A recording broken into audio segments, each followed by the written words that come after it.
بسم اللہ الرحمن الرحیم۔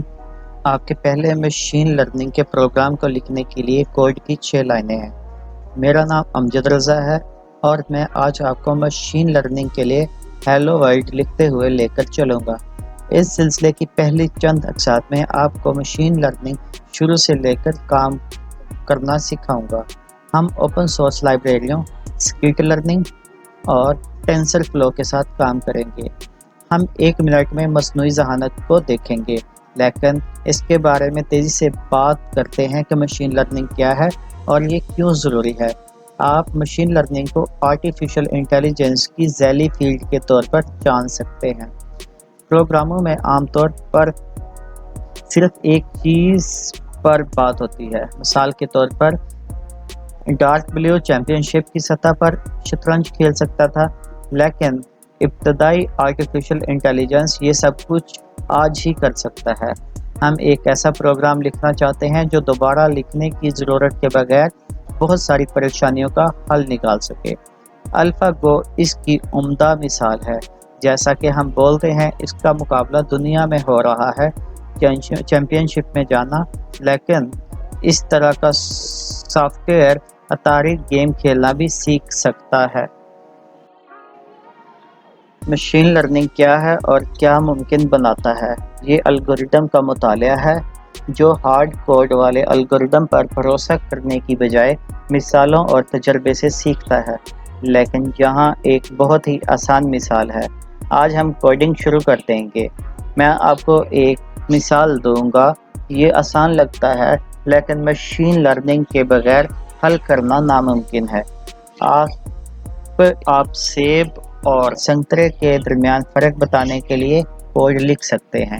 ذرا تصور کریں، میں نے آپ سے ایک ایسا پروگرام لکھنے کو کہا ہے جس میں امیج کی فائل لینا ان پٹ ہے،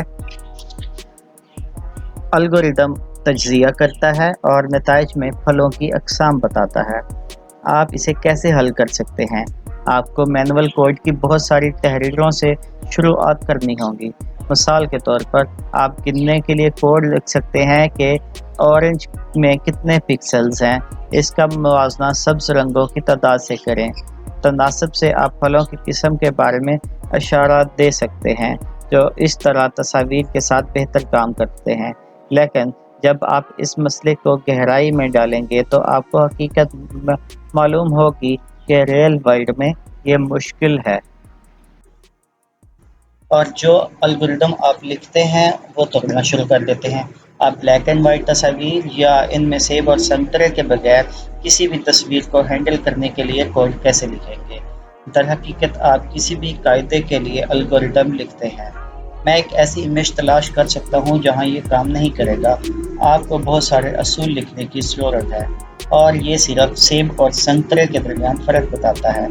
اگر میں نے آپ کو ایک نیا مسئلہ پیش کیا تو آپ کو دوبارہ شروع کرنے کی ضرورت ہے۔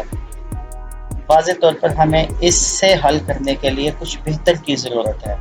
ہمیں ایک ایسے الگوریدم کی ضرورت ہے جسے ہم کلاسیفائر کو تربیت دینے کے لیے استعمال کر سکیں، جو ہمارے لیے اصول کو جان سکے۔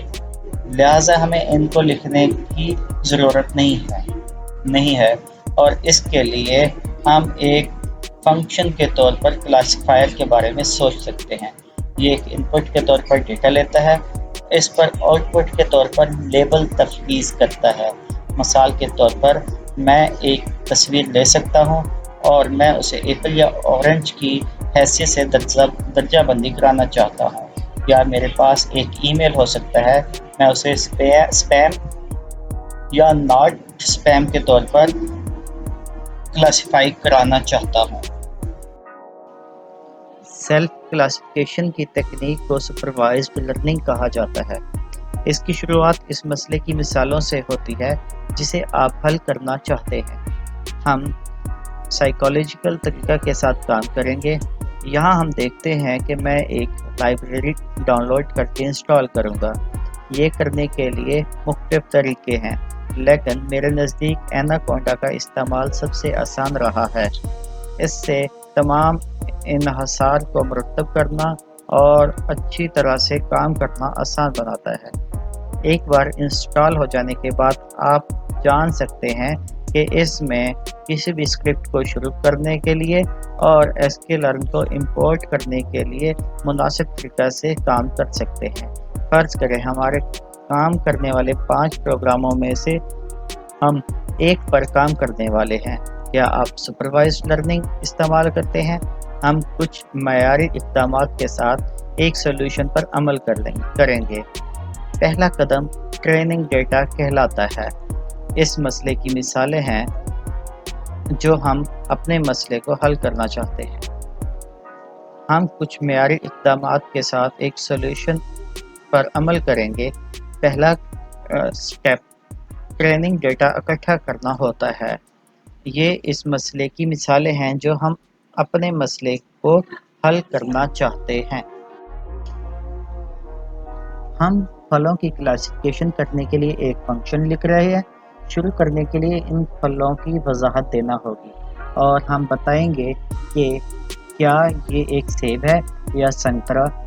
اس کے وزن اور بناوٹ جیسی خصوصیات پر مبنی ہم آؤٹ پٹ بھی دیں گے جس میں ہمارے ٹریننگ کے ڈیٹا کو جمع کرنا ہے۔ ذرا تصور کریں ہم ایک باغ کی طرف چل پڑتے ہیں۔ ہم مختلف سیب اور سنترے دیکھ لیتے ہیں اور ان کی پیمائش لکھ لیتے ہیں اور ان تمام چیزوں کو ہم ایک مشین لرننگ کے ٹیبل پر تفصیل سے لکھ دیتے ہیں۔ چیزوں کو آسان بنانے کے لیے ان خصوصیات کو فیچر کہا جاتا ہے۔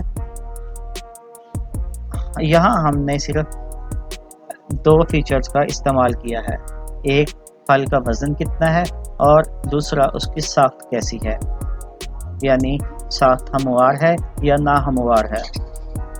ایک اچھی خصوصیت پھلوں کی اقسام کے درمیان امتیاز کرنا آسان بناتی ہے۔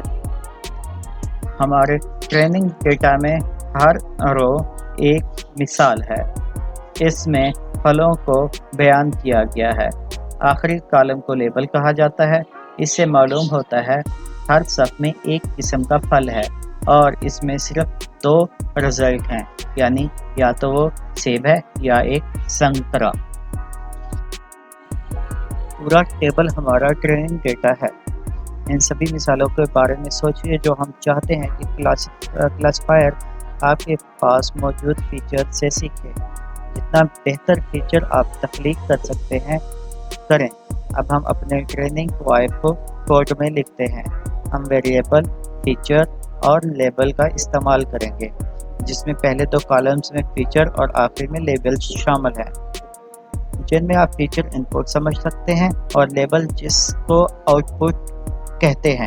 میں تمام ویریبل کی قسم اسٹرنگ سے تبدیل کرنے جا رہا ہوں۔ میں اپنے لیبلوں کے لیے بھی یہی کروں گا، یعنی کہ ایپل کے لیے 0 اور سنترے کے لیے 1 استعمال کروں گا۔ ہمارے پروگرام میں یہ لائنیں 2 اور 3 ہیں۔ مرحلہ 2 یا سٹیپ 2 ہم ان مثالوں کو کلاسیفائر کو ٹرین کرنے کے لیے استعمال کرتے ہیں، جسے ہم کلاسیفائر کے ساتھ شروع کریں گے۔ ہم جس کلاسیفائر کے ساتھ شروع کریں گے اسے ڈیسیژن ٹری کہا جاتا ہے۔ ہم اس کی تفصیلات پر مستقبل میں دیکھیں گے کہ یہ کس طرح کام کرتا ہے، لیکن اب کے لیے کسی کلاسیفائر کے اصول کے طور پر سمجھنا ٹھیک ہے۔ اس کی وجہ یہ ہے کہ کلاسیفائر کی بہت سی قسمیں ہوتی ہیں، لیکن ان پٹ اور آؤٹ پٹ ہمیشہ ایک ہی قسم کی رہتی ہے یا ایک ہی جیسی ہوتی ہے۔ میں ڈیسیژن ٹری امپورٹ کرنے جا رہا ہوں، پھر ہمارے ترتیب کے مطابق ہم ایک کلاسیفائر ٹرین کریں گے۔ اس مقام پر یہ کلاسیفائر صرف ایک خالی کلاسیفائر ہی ہے، اس کے اندر کچھ بھی نہیں ہے۔ ابھی تک اسے سیب اور سنترے کے بارے میں کچھ بھی معلوم نہیں ہے۔ اس کو سکھانے کے لیے ہمیں اس کو الگوریدم دینے کی ضرورت ہوگی۔ اگر کلاسیفائر ایک اصولوں کا یا ایک قوانین کی جگہ ہے تو ہم سوچ سکتے ہیں کہ ہم اس کے الگوریدم میں کیا لکھیں کہ اسے معلوم ہو جائے کہ یہ ٹریننگ ڈیٹا کو دیکھ کے یا اس ٹریننگ ڈیٹا سے نتائج اخذ کر سکے کہ وہ کیا چیز ہے، جیسا کہ وہ وزن سے دیکھ سکے کیا یہ ایک سیب ہے یا ایک سنترا۔ لہٰذا وہ وزن کے حساب سے، یعنی کہ اگر وزن زیادہ ہے تو وہ اس کو کلاسیفائی کر لے گا کہ اس وزن میں جتنے بھی پھل آتے ہیں وہ کس کیٹیگری میں جائیں۔ ٹریننگ الگورتھم کو کلاسیفیکیشن کرنے والا آبجیکٹ بھی کہتے ہیں، اور اس کے اندر ٹریننگ ڈیٹا کو دینے کو فٹنگ کہتے ہیں، یعنی کہ ٹریننگ الگورتھم اس ڈیٹا سے پیٹرن تلاش کرتا ہے۔ ہم اس کے بارے میں بعد میں تفصیل سے بات کریں گے کہ یہ کس طرح کام کرتا ہے۔ ہمارے پاس اب ایک تربیت یافتہ کلاسیفائر ہے، لہٰذا آئیے ہم اس سے نئے پھل کی کلاسیفیکیشن کریں۔ کلاسیفیکیشن کرنے کے لیے ان کو ان پٹ میں ہمارے نئے فیچر دیتے ہیں۔ جس پھل کو کلاسیفائی کرنا چاہتے ہیں وہ 150 گرام ہے اور بمبی ہے۔ ہمارا رزلٹ 0 ہوگا۔ اگر یہ ایک سیب ہے، اگر ہم خود اخذ کرنے سے پہلے دیکھیں کہ کلاسیفائر کیا پیشگوئی کرتا ہے، تو آئیے 1 سیکنڈ کے بارے میں سوچیں۔ اگر آپ کو اندازہ لگانا تھا تو آپ کیا کہیں گے کہ نتیجہ کیا نکلنا چاہیے؟ اس پھل کا موازنہ کریں۔ ہمارے تربیتی اعداد و شمار یا فیچر سے لگتا ہے کہ یہ ایک سنترے جیسا ہی ہے، کیونکہ یہ بھاری اور ناہموار ہے۔ ویسے بھی میرا اندازہ یہی ہے۔ اگر ہم الگورتھم کو چلاتے ہیں تو ہمارے کلاسیفائر نے بھی یہی پیش گوئی کی ہے۔ اگر سب کچھ آپ کے لیے کام کرتا ہے تو آپ کے پہلا مشین لرننگ پروگرام تیار ہے۔ آپ صرف ٹریننگ فیچرز میں تبدیلی کر کے ایک نئے مسئلے کے لیے ایک نیا کلاسیفائر تشکیل دے سکتے ہیں، جو اس مسئلے کو ہر مسئلے کے لیے نئے اصول لکھنے سے کہیں زیادہ قابل استعمال بناتا ہے۔ اب آپ سوچ رہے ہوں گے کہ ہم نے پھلوں کی تصویروں کو استعمال کرنے کی بجائے خصوصیات کا ٹیبل استعمال کر کے اپنے پھلوں کو کیوں بیان کیا کہ وہ اعداد و شمار کو ترتیب دے رہا ہے۔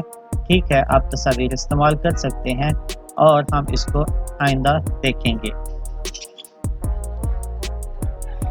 یہاں یہ عام بات ہے کہ مشین لرننگ کے ساتھ پروگرامنگ کرنا مشکل نہیں ہے، لیکن اس کو درست کرنے کے لیے آپ کو کچھ اہم تصورات کو سمجھنے کی ضرورت ہے۔ دیکھنے کے لیے بہت